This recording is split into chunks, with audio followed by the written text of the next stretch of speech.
Hello everyone. मैं फिर से स्वागत करता हूं अपने इस चैनल पर। और आज मैं हिस्ट्री का ही लेक्चर लेकर आया हूं, चैप्टर 8, जहां पर हम बात करेंगे आधुनिक भारत में शिक्षा का विकास। काफ़ी ज़्यादा इम्पॉर्टेंट है चैप्टर, और कई सारे एग्ज़ामों में यहाँ से क्वेश्चन देखने को मिले हैं, जैसे यूपीएससी, बीपीएससी और अदर स्टेट, कोई भी स्टेट पीसीएस है तो वहाँ पर यहाँ से क्वेश्चन देखने को मिलते हैं। चलिए हम पहले जिस तरह से नोट्स पढ़ते हैं वो नोट्स पढ़ेंगे, और उसके बाद हम क्वेश्चन आंसर को देखेंगे कैसा है। स्टार्ट करते हैं। स्टार्ट 1780 में वारेन हेस्टिंग ने कलकत्ता में मदरसा की स्थापना की थी। तो याद रखिएगा गाइस, किसने किया था? 1780 में वारेन हेस्टिंग ने कलकत्ता में मदरसा की स्थापना की थी। जगह का नाम याद रखिएगा, और किस चीज़ की स्थापना किसने की थी? तो वारेन हेस्टिंग ने। इसके प्रथम प्रमुख या नाजिन कौन बने थे? तो मौलवी मुइजुद्दीन बने थे। ये नाम भी याद रखिएगा, कई प्रकार के स्टेटमेंट वाइज क्वेश्चन में ऐसे देखने को मिल जाते हैं। इस मदरसे में फ़ारसी, अरबी, मुस्लिम कानून पढ़ाया जाता था। इसके स्नातक ब्रिटिश राज में द्विभाषाएं के रूप में सहायता करते थे। 1791 में बनारस के ब्रिटिश रेजिडेंट जोनाथन डंकन के प्रयत्नों से बनारस में एक संस्कृत कॉलेज खोला गया, जिसका उद्देश्य क्या था? हिंदुओं के धर्म, साहित्य और कानून का अध्ययन करना था। तो देखिए, दोनों फैक्ट यहाँ पर काफ़ी ज़्यादा इंपॉर्टेंट है, और स्टेटमेंट बनाकर यह क्वेश्चन आ सकता है। पहला क्या कि 1780 में मदरसे की स्थापना किसने की थी कोलकाता में? तो वारेन हेस्टिंग ने। और दूसरा क्वेश्चन, 1791 में बनारस कॉलेज यानी जो संस्कृत कॉलेज था बनारस में, उस किसने बनाया? तो जोनाथन डंकन ने। ठीक है, चलिए आगे बढ़ते हैं। पेरिस की रॉयल एशियाटिक सोसाइटी की सदस्यता माइकल मधुसूदन दत्त को प्रदान की गई थी। ये फैक्ट है, याद रखिएगा। वारेन हेस्टिंग के काल में चार्ल्स विलिंकस ने भगवद गीता का प्रथम आंग्ल अनुवाद किया, जिसकी प्रस्तावना स्वयं वारेन हेस्टिंग ने लिखी थी। तो आपसे क्वेश्चन आता है गाइज, और काफ़ी फ्रीक्वेंटली क्वेश्चन पूछा जाता है कि चार्ल्स विलिंकस ने किस चीज़ का आंग्ल अनुवाद किया था? तो यानी कि अंग्रेजी में अनुवाद किया था। तो कौन था? भगवद गीता। चलिए आगे बढ़ते हैं। विलिंकस ने फारसी तथा बांग्ला मुद्रण के लिए ढलाई के अक्षरों का आविष्कार किया था। तो ये भी याद रखिएगा। हॉल हेड ने 1778 में बंगाली व्याकरण प्रकाशित किया, जिसका नाम क्या था? A grammar of the Bengal language. ठीक है। Sir William Jones Warren Hastings के समय कलकत्ता उच्चतम न्यायालय के न्यायाधीश नियुक्त हुए। ठीक है। इनकी प्रेरणा पर 1784 में एशियाटिक सोसाइटी की स्थापना की गई थी। तो किसकी प्रेरणा से गाइस? सर, क्या नाम था गाइस इसका? याद रखिएगा। एशियाटिक सोसाइटी की स्थापना किसने की थी? तो सर विलियम जोन्स। किसके समय में ये न्यायाधीश थे? तो क्या नाम याद रखिएगा? Warren Hasting. चलिए आगे बढ़ते हैं। इस संस्था ने एशियाटिक रिसर्चेज नामक पत्रिका के माध्यम से भारत के अतीत को प्रकाशित लाने का कार्य किया था। किसने? एशियाटिक सोसाइटी के अंदर एक पत्रिका निकाली गई थी, एशियाटिक रिसर्चर्स। ठीक है। इसी क्रम में इन्होंने 1789 में कालिदास रचित अभिज्ञान शकुंतलम का अंग्रेजी में अनुवाद किया एवं इसके 5 संस्करण प्रकाशित किए।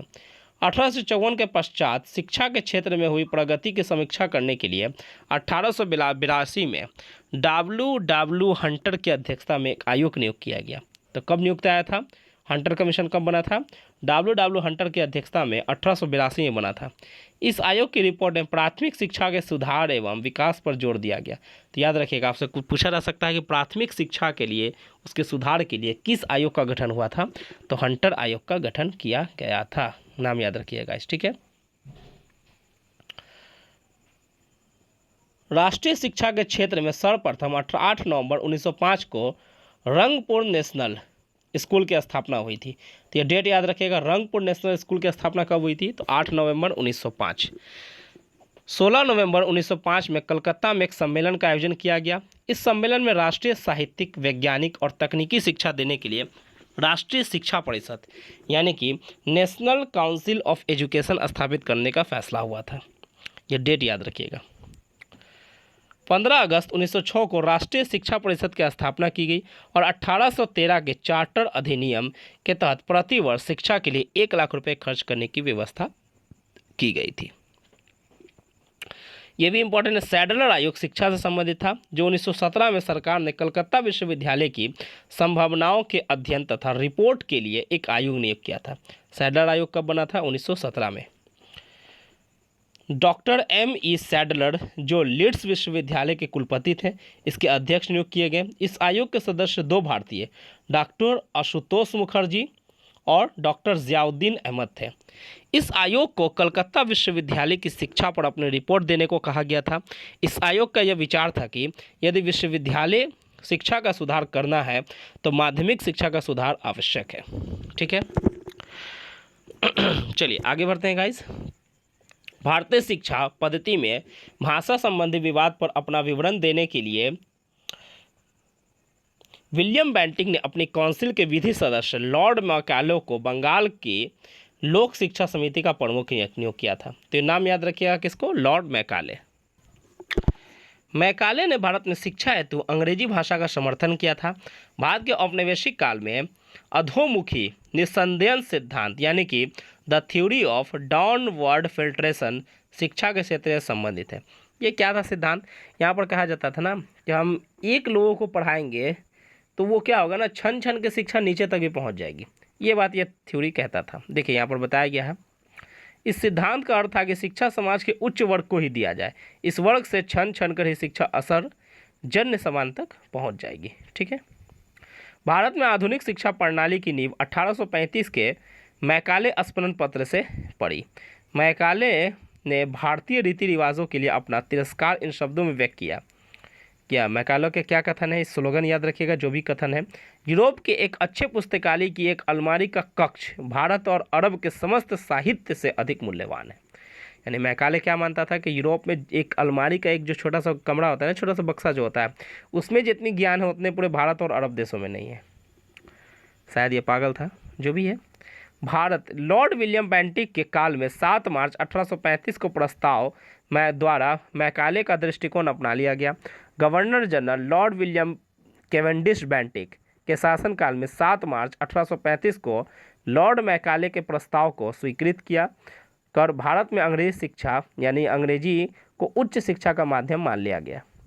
भारत में अंग्रेजी शिक्षा का मैग्ना कार्टा कहे जाने वाले 1854 के चार्ल्ड वुड के डिस्पैच की आधार बनाकर लंदन विश्वविद्यालय की तर्ज पर ब्रिटिश भारत में 3 विश्वविद्यालय बने, कलकत्ता, मद्रास और बम्बई।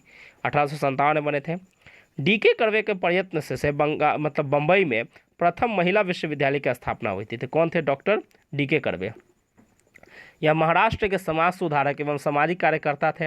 इन्होंने विधवाओं के उत्थान के लिए विधवा विवाह प्रतिबंध निवारक मंडली की भी स्थापना की। 1896 में उन्होंने पुणे में विधवा गृह की स्थापना की। उन्होंने स्वयं एक ब्राह्मणी विधवा से विवाह किया था और वर्ष 1958 में इन्हें भारत रत्न प्रदान किया गया। याद रखिएगा गाइस। डेक्कन एजुकेशन सोसाइटी की स्थापना मूलतः न्यू इंग्लिश स्कूल के प्रारंभ के साथ पुणे में की गई थी। 1884 में डेक्कन एजुकेशन सोसाइटी की औपचारिक रूप से गठित की गई। इस संस्था के संस्थापकों में वीके चिपलुंकर, बाल गंगाधर तिलक, गोपाल गणेश अगरकर, एमबी नाम जोशी लोग प्रमुख थे। तो नाम याद रखिएगा गाइस, बाल गंगाधर तिलक थे, गोपाल गणेश अगरकर थे, एमबी नाम जोशी। चलिए आगे बढ़ते हैं। राजा राम मोहन राय आधुनिक शिक्षा के सबसे प्रारंभिक प्राचार्यों में से एक थे। 1817 में इन्होंने डेविड हेयर एवं अलेक्जेंडर डफ के साथ मिलकर कलकत्ता में हिंदू कॉलेज की स्थापना की थी। मेयो कॉलेज की स्थापना 1875 में अजमेर में, मुस्लिम एंग्लो ओरिएंटल कॉलेज की स्थापना 1875 में अलीगढ़ में एवं दिल्ली कॉलेज की स्थापना 1824 में हुई थी। भारतीय विश्वविद्यालयों में धार्मिक शिक्षा के लिए मदन मोहन मालवीय ने प्रबल रूप से वकालत की थी। इन्होंने वर्ष 1916 में बनारस हिंदू विश्वविद्यालय की स्थापना की और वर्ष 1919 से 1939 तक इसके कुलपति भी बने रहे। इन्होंने Hindustan, the Indian Union, Abhyudaya तथा मर्यादा नामक पत्रिकाएं प्रकाशित की थी। चलिए गाइस, तो अब क्वेश्चन आंसर पे आते हैं। देखते हैं आपने कितना अच्छा से पढ़ा और मैंने कितना अच्छे से पढ़ाया, यहाँ से क्वेश्चन देखने को मिलेगा। चलिए पहला क्वेश्चन आपके सामने है, भारत में अंग्रेजों ने प्रथम मदरसा कहाँ स्थापित किया था? तो कहाँ पर? कलकत्ता में। कब बना था? 1780 में। किसने बनवाया था? माफ़ कीजिएगा, वॉरेन हेस्टिंग। ठीक है, चलिए आगे बढ़ते हैं। एशियाटिक सोसाइटी ऑफ बंगाल के संस्थापक कौन थे? यह क्वेश्चन देखिए कितने एग्जामों में पूछा जा चुका है गाइस, और काफ़ी प्रचलित क्वेश्चन है, आगे भी आपको देखने को मिलेंगे। तो एशियाटिक सोसाइटी ऑफ बंगाल के स्थापना सर विलियम जोन्स ने किया था। ये कौन थे? ये चीफ जस्टिस थे किसके समय में? तो वॉरेन हेस्टिंग के समय, ठीक ना, याद रखिएगा गाइस। चलिए आगे बढ़ते हैं, नेक्स्ट देखते हैं। बनारसी यानी कि वाराणसी में प्रथम संस्कृत महाविद्यालय की स्थापना किसने की थी? तो याद रखिएगा किसने किया था, 1791 में किया था जोनाथन डंकन ने। कब किया था? 1791। इसका आंसर हो जाएगा ऑप्शन ए। आगे बढ़ते हैं गाइस, चलिए नेक्स्ट क्वेश्चन देखते हैं। कथन है कारण है, चलिए देखते हैं कथन कारण को। पहला क्या दे रहा है? कथन। कथन को पढ़ा जाए। चलिए, बंगाल की एशियाटिक सोसाइटी की स्थापना वॉरेन हेस्टिंग के काल में हुई थी और उसने सर विलियम जोन्स के पक्ष में उक्त विद्वत संस्था की अध्यक्षता का प्रस्ताव अस्वीकार कर दिया था। ये कथन कह रहा है। कारण क्या है? वॉरेन हेस्टिंग स्वयं एक उद्भट विद्वान तथा प्राच्य विधा का प्रखर समर्थक था जो संस्कृत, फारसी व अरबी के अध्ययन को प्रोत्साहित करता था। यह कथन और कारण दिया गया और आपसे ऑप्शन मिला गया है कि ए और दो दोनों सही है। ए मतलब जो है वो आर ए का सही व्याख्या करता है या नहीं करता है, ये आपको बताना है। ये यूपीपीएससी में क्वेश्चन आ चुका है। और मैं एक यहाँ पर फैक्ट बता दूं गाइस कि ये बात सही है कि वॉरेन हेस्टिंग क्या था, खुद काफ़ी ज़्यादा ज्ञानी था और काफ़ी अच्छा था, पढ़ा लिखा था, ठीक ना, प्रोत्साहित भी करता था। इसी तरह पर इसके साथ जो थे एक लॉर्ड विलियम बेंटिक आए थे, वो भी काफ़ी ज़्यादा पढ़ा लिखा था। तो यहाँ पर जो ए स्टेटमेंट कह रहा है ना, ये कि सही कह रहा है, और जो आर स्टेट मतलब उसका कारण है, ये इसका व्याख्या भी सही कर रहा है। तो ये जो स्टेटमेंट है, जो भी आर आप देख रहे हो, तो ये इसका व्याख्या भी क्या कर रहा है? सही कर रहा है, और पहला स्टेटमेंट भी सही है। तो अगर ऐसे आपको क्वेश्चन मिले तो इसका आंसर क्या हो जाएगा? ए और आर दोनों सही है। आर कथन ए की सही व्याख्या करता है, तो इसका आंसर क्या हो जाएगा? Option A. चलिए, यूपीपीएससी में आ चुका है, यहाँ पर आप देख सकते हैं यूपीपीएससी में है। आगे बढ़ते हैं। मैं आराम से करता हूँ, नीचे आप स्क्रीनशॉट ले लीजिए और इसको अच्छे से पढ़ लीजिए। ऊपर मैंने अच्छे से पढ़ा दिया है, लेकिन आप फिर भी एक बार देख लो, ठीक है। वीडियो पॉज करके आप स्क्रीनशॉट ले लेना। चलिए आगे बढ़ते हैं गाइस, नेक्स्ट क्वेश्चन देखते हैं। निम्नलिखित में से किसे पेरिस की रॉयल एशियाटिक सोसाइटी की सदस्यता प्रदान की गई थी? तो कौन था? माइकल मधुसूदन दत्त। आपको पता है गाइस, देखिए यूपीपीएससी में क्वेश्चन आ चुका है। आगे बढ़ते हैं गाइस। निम्नलिखित अंग्रेजों में से कौन था जिसने सर्वप्रथम भगवत गीता का अंग्रेजी में अनुवाद किया था? तो कौन था गाइस? चार्ल्स विलिंकस। नाम याद रखिएगा, यूपीएससी का क्वेश्चन रह चुका है। चलिए देखिए, ये भी एक UPUDALDA करके कोई एग्जाम है। आइए देख लेते हैं क्वेश्चन क्या कहता है। निम्नलिखित में से किसने कालिदास की प्रसिद्ध रचना शकुंतला का पहली बार अंग्रेजी में अनुवाद किया था? तो किसने किया था? सर विलियम जोन्स ने, ठीक है। चलिए आगे बढ़ते हैं। स्वतंत्रता पूर्व अवधि में ब्रिटिश सरकार द्वारा भारत में आधुनिक शिक्षा के प्रसार का मुख्य उद्देश्य था। तो यूपीएससी का क्वेश्चन है। पहला कह रहा है छोटे प्रशासनिक पदों पर नियुक्ति हेतु शिक्षित भारतीयों की आवश्यकता। दूसरा कह रहा है भारतीय संस्कृति को प्रोत्साहित करना। तीसरा ऑप्शन कह रहा है गाइस भारतीय लोगों को आधुनिक बनाना जिससे वह राजनीतिक जिम्मेदारी में भाग ले सकें। चौथा कह रहा है उपयुक्त में से कोई नहीं। तो गाइस यहाँ पर जो कह रहा है ना, ये बात है, यहाँ पर देखिए, यहाँ पर जो कह रहा है छोटे प्रशासनिक पदों पर नियुक्ति हेतु मतलब शिक्षित भारतीयों को वो चाहते थे, यानी अंग्रेज चाहते थे कुछ छोटे मोटे पढ़े लिखे लोग आए, भारतीय आए, और यहाँ पर क्या करें, वो लोग काम करें। चलिए गाइस, तो आगे बढ़ते हैं। मैं इसका एक्सप्लेनेशन दिखा देता हूँ। देखिए एक्सप्लेनेशन क्या है। ब्रिटिश राज द्वारा भारत में अंग्रेजी शिक्षा का प्रसार करवाने के पीछे मुख्य कारण था प्रशासन का खर्च कम करने की चिंता। इसके लिए सरकार शिक्षित भारतीयों की संख्या बढ़ाना चाहती थी जिससे प्रशासन और ब्रिटिश व्यावसायिक प्रतिष्ठानों की छोटे कर्मचारियों की ओर बढ़ती हुई ज़रूरतों को पूरा किया जा सके। तो ये पूरा स्टेटमेंट को आप नोट कर लीजिए, एग्जाम में आ सकता है। ब्रिटिश सरकार के किस अधिनियम में पहली बार भारत में शिक्षा के लिए 1 लाख रुपए खर्च करने की बात थी? तो कौन सा? चार्टर अधिनियम 1813। ये यूपीपीएससी में क्वेश्चन 2009 में उसके मेंस में क्वेश्चन पूछा गया था। वुड डिस्पैच के बारे में निम्नलिखित कथनों पर असत्य कथन, यानी कौन सा कथन सत्य है वो चुनना है, ठीक है। ये क्वेश्चन कहाँ है? आईएएस के एग्जाम में आ चुका है 2018 में। चलिए देखते हैं पहला क्या, वुड डिस्पैच, जिसे मैग्ना कार्टा कहते हैं शिक्षा का, कब आया था? 1854 में, ठीक है गाइस। आगे बढ़ते हैं। पहला देखिए ऑप्शन, सहायता अनुदान व्यवस्था ग्रांट्स इन एड की शुरुआत की गई, सही है गाइस। विश्वविद्यालयों की स्थापना की सिफारिश की गई, तभी जाकर क्या होता है, एक मद्रास में, एक कोलकाता में, एक बॉम्बे में, 3 जगह 1857 में ही क्या बनता है, तीनों जगह विश्वविद्यालय बनता है। शिक्षा के सभी स्तरों पर शिक्षण माध्यम के रूप में अंग्रेजी की सिफारिश की गई, नहीं गाइस, इसने तो प्राथमिक शिक्षा के सुधार की बात की थी, प्राइमरी एजुकेशन। तो यह ऑप्शन गलत है, ठीक है। तो इसका आंसर क्या हो जाएगा? Option 1 and 2। आप स्क्रीनशॉट ले लीजिए इसका। देखिए, चलिए आगे बढ़ते हैं। वुड के 1854 के प्रेषण के संबंध में निम्नलिखित कथनों पर विचार कीजिए। फिर वही क्वेश्चन आ रहा है और ये भी क्वेश्चन क्या 69वीं बीपीएससी 2023 में पूछा गया है। मतलब देखिए सेम ऐसा क्वेश्चन पूछा गया। देखिए, इसने उच्च अध्ययन के लिए शिक्षा के माध्यम के रूप में अंग्रेजी की सिफारिश की। पहला ही ऑप्शन गलत है गाइस। इसने उच्च अध्ययन की बात ही नहीं की थी, इसने प्राथमिक शिक्षा के सुधार में बात की थी। और इसने क्या कहा था ना, देखिए 1854 का जो वुड डिस्पैच था गाइस, तो इसने क्या कहा था, हालांकि ये ऑप्शन सही है, मैं मिस्टेक कर गया, माफ़ कीजिएगा गाइस, इसका ऑप्शन दोनों सही है। इसने क्या कहा था, क्या प्राथमिक शिक्षा जो है ना,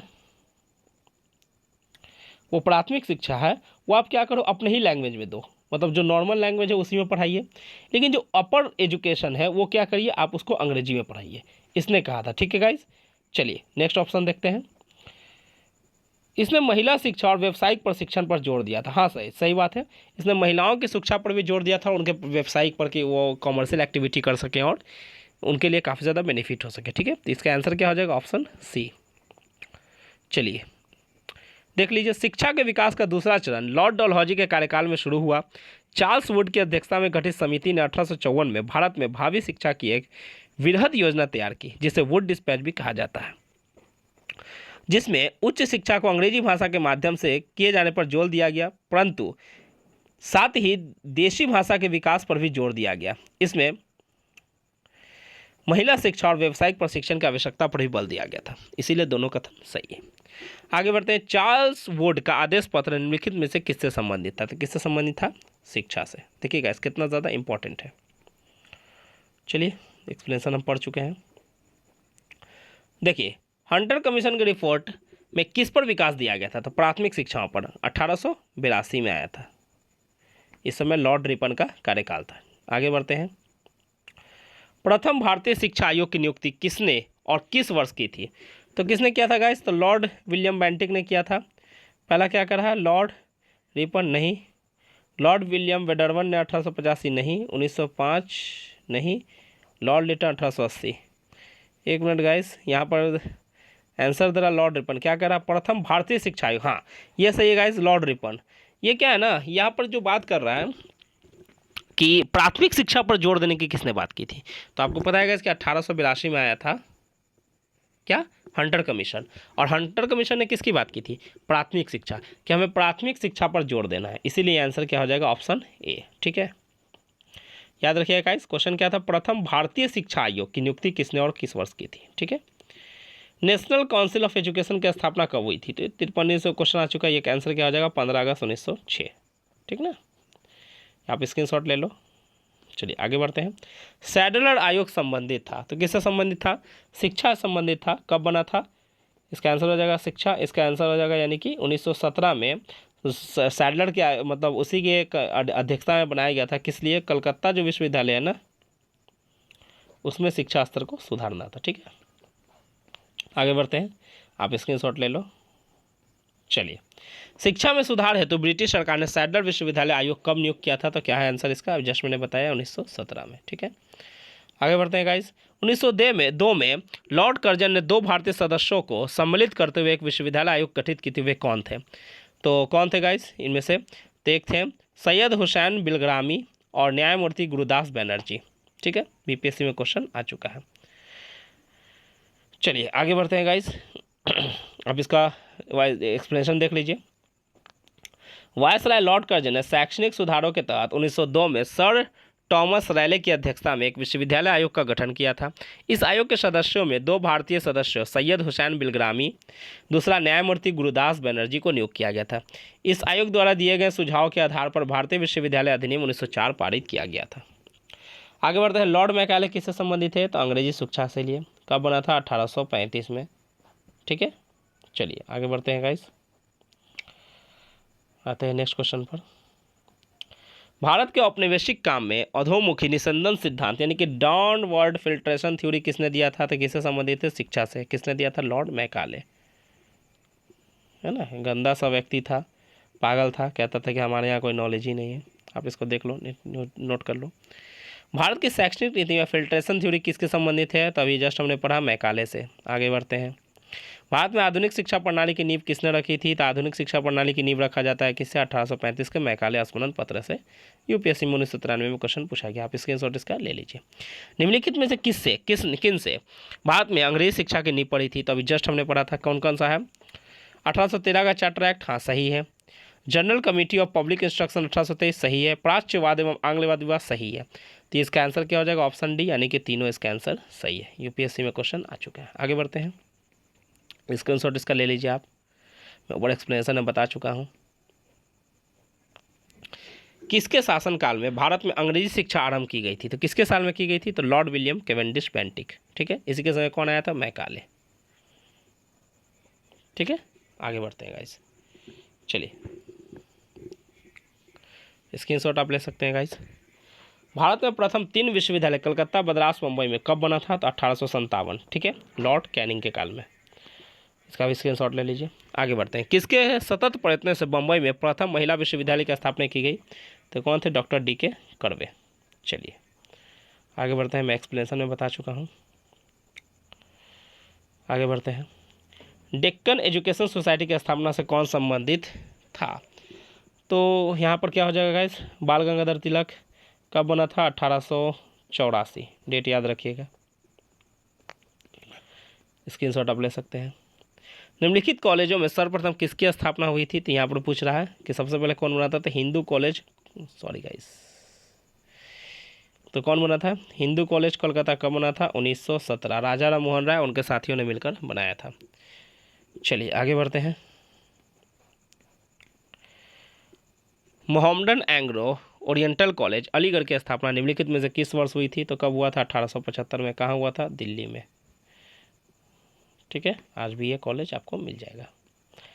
डेविड हेयर और अलेक्जेंडर डफ के साथ मिलकर निम्नलिखित में से किसने कलकत्ता में हिंदू कॉलेज की स्थापना की? तो कौन थे? राजा राम मोहन राय। अभी जस्ट बताया, कब था? 1917। आगे बढ़ते हैं गाइस, चलिए। 1817 में, माफ़ कीजिएगा गाइस, इसका 1817 होगा, ठीक है। आगे बढ़ते हैं। 1817 में डेविड हेयर द्वारा प्रसिद्ध हिंदू कॉलेज की स्थापना की थी। कहाँ किया गया था? कोलकाता में। यही था ऊपर में, कौन था साथ में? राजा राम मोहन राय, ठीक है। राजा राम मोहन राय को राजा की उपाधि किसने दी थी? अकबर द्वितीय ने। चलिए आगे बढ़ते हैं। यहाँ पर संस्थान है, संस्थापक है, आपको मिलाना है। चलिए आइएगा, इसमें इसका एक्सप्लेनेशन बताता हूँ, ज़्यादा अच्छा समझ में आएगा आपको। इसका एक्सप्लेनेशन आपको अच्छा नीचे है। चलिए, बनारस में जो संस्कृत कॉलेज था किसने? जनार्दन डंकन, 1791 हमने ऊपर पढ़ा था। Calcutta Madrasa Warren Hastings 1780। Fort William College Lord Richard Wellesley 1800 में, यानी कि इसका आंसर क्या है? बी आंसर होगा। आप इसको टिक आउट कर लो, केवल 2 यहाँ पर दे रहा है, ठीक है। आईएएस के एग्जाम में क्वेश्चन पूछा हुआ और मैच द फॉलोइंग में क्वेश्चन आता है, तो आप उसको एक्सप्लेनेशन पे ज़्यादा ध्यान दें, क्योंकि उससे कई ज़्यादा क्वेश्चन देखने को मतलब बन जाते हैं। एक में आपको 2-4 ज़्यादा क्वेश्चन मिल जाएंगे। देखिए, ये भी यूपीएससी का 2020 का क्वेश्चन है। आइए, वेलेस्ली ने कलकत्ता में फोर्ट विलियम कॉलेज की स्थापना की थी। कारण क्या था? इसका कारण यह था कि वह ब्रिटिश नागरिक को भारत में प्रशासन हेतु प्रशिक्षित करना चाहता था, इसीलिए उसने फोर्ट विलियम का स्थापना 1784 के आसपास किया गया था। सॉरी, 1800 में फोर्ट विलियम, 10 जुलाई 1800 को फोर्ट विलियम कॉलेज की स्थापना की गई थी, ठीक है। किसने बनवाया था? जनरल वेलेस्ली ने, ठीक है। चलिए आगे बढ़ते हैं। फोर्ट विलियम कॉलेज कलकत्ता के संदर्भ में निम्नलिखित कथन में कौन से सत्य हैं? तो पहला क्या कह रहा है? स्थापना कब हुई थी? 10 जून। 10 जून नहीं था गाइस, जुलाई था 1800 में, तो पहला गलत है। इसकी स्थापना का मुख्य उद्देश्य ब्रिटिश अधिकारियों को भारतीय भाषाओं की शिक्षा प्रदान करना। तो दूसरा तो सही बोल रहा है कि वो शिक्षा देना था, प्रशिक्षण करना था, लेकिन पहला ऑप्शन गलत है। निम्नलिखित में से किसने भारतीय विश्वविद्यालय को धार्मिक शिक्षा के प्रबल रूप से वकालत की थी? तो कौन थे? मदन मोहन मालवीय, ठीक है। इन्हीं ने बनारस हिंदू विश्वविद्यालय को दोबारा से मतलब तैयार किया था 1916 में। बनारस हिंदू विश्वविद्यालय का शिलान्यास निम्न में से किसने किया था? तो शिलान्यास पूछ रहा है तो कौन हो जाएगा यहाँ पर? लॉर्ड हार्डिंग, इसने शिलान्यास किया था, ठीक है। देखिए, बनारस हिंदू विश्वविद्यालय का शिलान्यास 4 फरवरी 1916 को बसंत पंचमी के दिन तत्कालीन वायसराय लॉर्ड हार्डिंग सेकंड द्वारा किया गया था। नाम याद रखिएगा। निम्नलिखित में से किसे सर्वप्रथम केंद्रीय विश्वविद्यालय घोषित किया गया था? ये यूपीपीएससी में क्वेश्चन आ चुका है और स्पेशली यूपी से रिलेटेड है, इसका क्या आंसर हो जाएगा? बनारस हिंदू विश्वविद्यालय वाराणसी। चलिए गाइस, तो आज के लिए इतना ही। फिर हम मिलते हैं नेक्स्ट चैप्टर 9 में। ये आधुनिक भारत में प्रेस की स्वतंत्रता या प्रेस का विकास जो भी है उस पर बात करेंगे। तब तक के लिए